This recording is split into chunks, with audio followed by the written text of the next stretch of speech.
মানসি, কাল সকাল 10টায় রেডি থেকেও আমাদের বিয়ে। আচ্ছা তাই করো, লোকজন জানাজানি হইলে আমি কিন্তু আবার কারো মুখ দেখাতে পারবো না। কি করবো বলো, বিয়ে তো আগে করে ফেলতে। যেমন করে হবে সে করতে দিবে। এখন তোমাকে নিয়ে সুখে শান্তিতে সংসার করতে পারবো। ঘর তুমি কই দিলা? ঘরের সমস্ত টাকা তো আমিই দিলাম। আমার জামাই বিদেশ থেকে যত টাকা পাঠায় সব টাকা আমি তোমারে দিলাম, আর ওই টাকাতে তুমি ঘর দিছো। তুমি সাহায্য করছো বিদে আমি বাড়িটা বানাইতে পারছি, এটা তোমারই বাড়ি। তুমি টাকা না দিলে আমি এই বাড়িটা বানাইতে পারতাম না। শোনো, কালকে সময় মতো চলে আসো, আর কেউ যাতে না জানে। আমি রাত্রে কল দিয়ে তোমাকে সব কিছু বলবো। শোনো, আমার হাতে কিন্তু টাকা পয়সা নাই।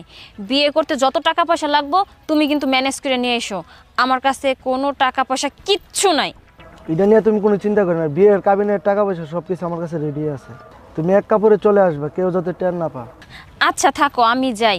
রাত্রে ফোন করে তোমার বইলা দিবনি কখন আসতে হইব।